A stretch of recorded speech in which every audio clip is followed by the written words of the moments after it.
and welcome to the Economy This Week series of Drishti IAS. I am Ritu and today's session is about all the important economic events which had happened in the past week. And as you already know that this session is important for your GS-3 perspective. Moving towards the points of discussion part.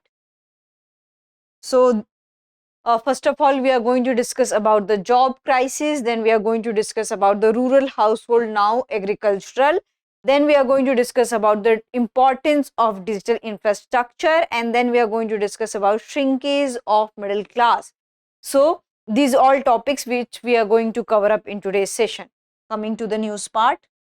So first of all, we are going to discuss about the job crisis, and this is the topic: the job crisis undermines state legitimacy.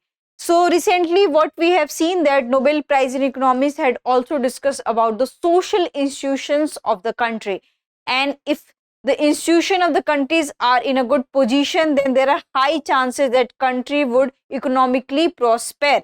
So here in this news which we are going to discuss, we are going to correlate the state legitimacy and the economic growth. So, and why it has a huge impact on the job crisis and employment. So, if we'll see the reason, the employment crisis in India, what we can see that there is a there is a job deficit. And first of all, there is a job deficit. And if we'll discuss that, you can give some example that these are the example for the job deficit. But if we'll see and check the quality of the job that are not up to the mark. So, here the topic is that there is a deficit of qualitative jobs. So the first thing is that that job should be dignified, well compensated jobs, and that offer growth. What we can see that so many people are very much educated, very much skilled, but they are not getting jobs according to their strength, according to their skills, according to their education, and that does not provide them dignity. They are doing very low paid jobs. Earlier, we used to have a different parameters for the social legitimacy and social growth, and you can say a name in the society. But right now, the scenario has changed. Earlier, if you have a good political connection, if you are doing a welfare job, if you are doing a community work, you will be regarded as a very dignified person. But right now, in the global world, in the capitalist world, when scenario has changed, the work is a main criteria to judge your dignity. So this has become a main entrant of the qualitative job growth. Then here, youth unemployment threat, lack of quality employment for youth risk economic stability and challenges the legitimacy of the government. So as you already know that there is lots of huge youth unemployment is there, and it challenges the legitimacy of the government, that why government is unable to provide jobs to even youth section of the society, because they are more energetic, they have more skilled, and they have this capability to learn very things very nicely and very quickly. So why the state is failing to provide them jobs? Then we have this political and social impact, and people derive purpose and dignity from work. We already had discussed this point that work is a main entrant. And then automation and wealth concentration. So wealth concentration is also a huge thing, because what we have seen that a few people in the society has concentrated all the wealth, and wealth are not equally distributed. So that also question the state legitimacy, that why state is unable to equally distribute the wealth. So this is also a matter of concern, and technology and capital are deepening the inequality. So those who have more technological advancement, those who have more capital, they are more forward, and those who are lacking, they are behind. So this is the thing. Then if we'll come to the another aspect, policy changes and response. So there is a thing which is known as insufficient political response, and we can see that there is always gap. The leaders are more concentrated on winning election rather than providing job, rather than doing economic welfare. Then universal basic income. So universal basic income is a main topic of discussion, and during any political party rally or in any kind of election, this topic is very much in news. But still what we can see that many of our population are unable to fulfill this universal basic income, then threat to democracy. So if our population will live into such kind of condition when there is a huge job crisis, especially amongst the youth, so this is also threat to democracy, because people will not have much faith on the democratic form of government, and they will have this kind of mentality that we are choosing our representative, but our representative is not working for us. So there can be a threat to democracy and call for leadership. So in order to wave off the inequality, we need a leader, we need a political legitimacy, we need a political power to deal with such kind of economic inequality problem. Now we'll come to the next topic. Next topic is about more rural households now agriculture, and this is the news. More rural households now agricultural, what data says and what this means. So what we can see that there was a time in 1990s, what we have seen that most of our population are dependent on agriculture. After 1990s, in 2000 era, it has started shrinking and it shrank. Earlier people used to be dependent around 60 to 70%, 80% even, and it shrank through because many people got education and they had started working in service sector. Many people had developed their skill, they had started working in manufacturing sector. So the dependency on agriculture had been reduced. But what we have seen that after pandemic, this trend is reversing, and we can see that more people are employed in agriculture. So the reason can be varied. So rising dependence on agriculture in India, so increased agriculture reliance. So what if you'll see the data, 57% of rural households are now classified as agriculture, and 48% in 2016-17 according to the NABARD 2021 and 2022 survey. So what it indicates that earlier we had 48%, but right now we had increased almost 10%, which is 57%. So it is a reverse kind of situation, and there is an income shift, and share from cultivation and animal husbandry has increased post pandemic reversal and labor force in agriculture. So many economic experts have assumed that pandemic can be one of the reasons, because in pandemic agriculture is only sector which has not faced loss, and people had lost their jobs in the urban areas and they had returned to the rural areas, and they had also started working in agricultural field. So there are chances that the number is showing high, because at that point of time many people had started working and contributed to agricultural sector, and they had left their jobs, whatever they are doing, into the city. So this is also one of the reasons that this data is showing higher, and in pandemic many people had lost their job. So this can be also one of the reason. If we'll see the another aspect, that percentage of share of agriculture to rural household. So here we have taken data of different states, and this is into the percentage terms. So if you'll see that most of the states had shown the increase. This is the data of 2016 and 17, and this is the data of 21-22, which is just after pandemic. So if you'll see the data of Jammu and Kashmir, so it has slightly decreased. Jharkhand, it has increased. Assam, it has increased by 20%.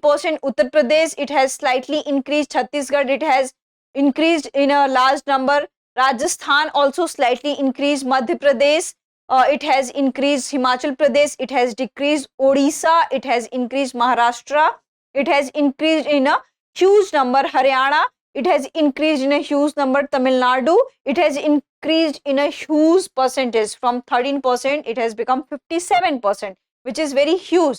Uttarakhand has also shown the increase. Karnataka also decreased, very slightly decreased. Telangana increased. Gujarat decreased. Andhra Pradesh, you can see how much shift is there, around 19%. West Bengal has also increased. Bihar has slightly decreased. Tripura has increased. Punjab decreased. Kerala has slightly increased. Goa has increased so much, and all India, it has increased. So from 48%, it has increased by 57%. So what all these data shows us? So all these data shows that most of the state had shown increase, and if any state has shown the decline which is very marginal, but if you see the increase in percentage, so in some states it is around 20%, in some states it is around 15%, and if we'll talk about the increase, it is just 3 to 4%. So the number of the state who had shown the increase are higher.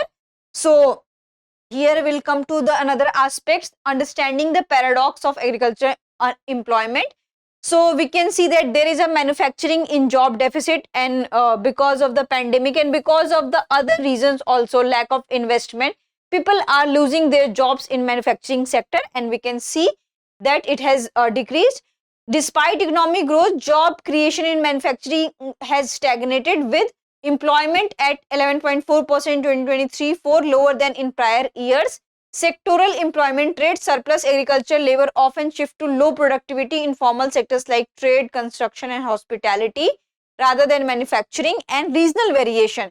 So if we'll see the regional variation, we already had read into that graph. States like Chhattisgarh, Madhya Pradesh and Uttar Pradesh have high agriculture workforce shares, while Goa, Kerala and Punjab have lower shares. So this thing is very much important. If we'll talk about the economic paradox, despite a growing economy, India's dependence on agriculture for employment remains high, signaling need for diversification in job opportunities. So what it says that despite a growing economy, we can see that after pandemic, there was a V-shaped recovery, then there was a K-shaped recovery. So different sectors had shown a different kind of the nature. But if we'll see the data of IMF, we will see the data of India's GDP growth. After pandemic, there was a decrease, but in 2023-2024, we had shown the improvement. But still the paradox is there that so many people are earning very low wage, and most of the people are employed into the agriculture sector. If we'll talk about the productivity, if we'll talk about the outcome is not whatever the people are contributing to their labor. People are investing their labor more into the agriculture, but they are getting less outcomes. So this is a paradoxical kind of situation. Coming to the next topic is about the digital infrastructure. This is the news. India would not be fastest growing economy if people had not utilized digital infrastructure. Nirmala Sitharaman, as you already know that she is our finance minister. So digital infrastructure and economic growth. So recently Nirmala Sitharaman has visited a university in foreign countries, and in that university she had delivered a lecture, and in that lecture she had said that India is growing at its fastest pace, and it's because of the digital infrastructure, because we do have a great digital infrastructure, and that's why it is translating into the economic growth and it is translating into the overall growth of the country. So role of growth, so it has said that India's rapid economic growth is largely due to the widespread adoption of digital infrastructure. We have Make in India, we have Digital India, we have this UPI digital transaction which has been widely used, then empowering citizens. So Nirmala Sitharaman has also highlighted that with the help of digital public infrastructure, especially in local language, there was awareness campaign, millions have accessed essential service, transforming India's digital landscape and empowering people. So Nirmala Sitharaman has said that we do have this kind of digital infrastructure, that too in the local language, especially in Marathi, Bengali, different kind of the local language and different kind of regional language we have in our country, so that the farmers and even the lower strata people are able to understand that what the benefits we can make from this particular kind of services. So because of that huge awareness, they are able to avail those set of benefits, and that's why we can see the growth of our country. She also discussed few further points, vision for India's future. So she said that India has got global recognition, especially during the G20 presidency. It's all because of digital infrastructure and digital governance. And also she said that this is the roadmap for India, that by 2047 India is aiming to become a developed nation. So this is the aim she has discussed. We have various debates and discussion related to this, and this topic deserves debates by economists, that are we able to achieve this dream, that we can become developed nation by 2047, and is our digital infrastructure accessible to everyone or not? Now coming to the next topic is about shrinkage of middle class, and this is the news. Consumption data shows the Indian middle class is shrinking, and here what we can see that there is a CEO of company who has highlighted that Indian middle class is shrinking, especially in urban areas. And what reason he has highlighted? So the reason he has highlighted that maybe because of the after effects of pandemic, this data has been shrinking, and also there are few data that the consumption trend among the people is shrinking. That's why they had what you can say expected, and they had analyzed that the Indian middle class is shrinking. So shrinking middle class and consumption.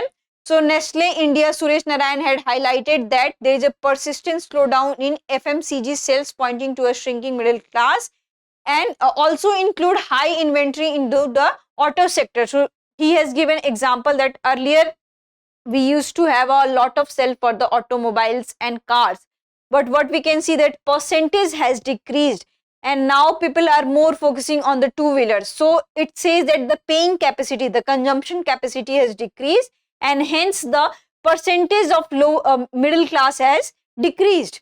Then he has also discussed about the K-shaped recovery, and India has also faced K-shaped recovery in various sectors, and this sector is also one of them.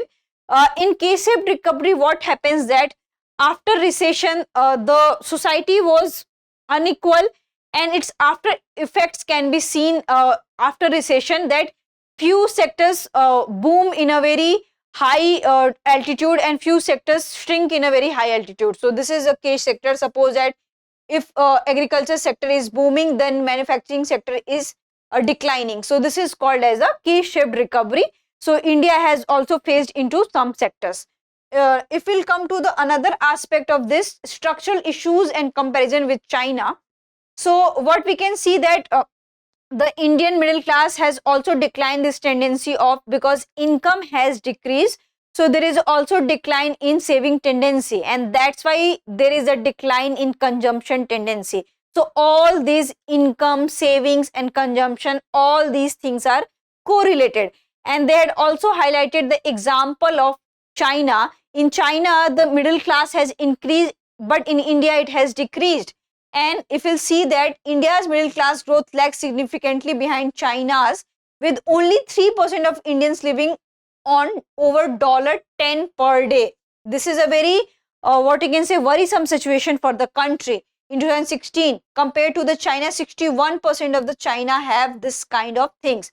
Also, there is a reason for that, because China tax to GDP ratio has increased, while India's has hovered between 15 to 18%. So they had increased from 14 to 23%. So there is increase into that. But in India, it is around 15 to 18%, which is not great, which indicate the slower middle class expansion. So this is about that. Because of the pandemic, because of the shift in various sectors, because of the K-shaped recovery, because few sectors have faced recession, few sectors have slow growth, we are able to see such kind of tendency among the middle class. Now we'll come to the question round. The question is, what does the term K-shaped recovery signifying in the context of India's economic recovery post COVID-19? Recovery has been uniform across all income groups. High income segments are performing well, while the middle income segment lags behind. Rural consumption is consistently outperforming urban consumption. Economic growth and consumptions are distributed equally among all economic sectors. This is very easy one. You can answer into the comment section. Now we'll come to the next one. Next one is about the National Sample Survey Office Periodic Labor Force Survey. PLFS indicates that the number of people employed in agriculture has decreased steadily since the pandemic. Agriculture employment is increasing, reversing previous declines. Most middle class families are moving away from agriculture. Agriculture now accounts for the majority of urban jobs. You can answer this. Now we'll come to the third question. According to the Finance Minister, which of the following outcomes has India's digital infrastructure primarily achieved? Improved GDP growth through increased trade exports, bridge the rural-urban divide in healthcare access, empower citizens with better access to service and opportunities, reduce poverty rates through increased foreign investment. You can also answer this. Now we'll come to the last question. According to NABARD's 21-22 All India Rural Financial Inclusion Survey, what percentage of rural households in India were classified as agricultural? 48%, 53%, 57%, 62%. We can answer this into the comment section. I hope you like this session. If you have any queries related to this session, kindly ask in the comment section.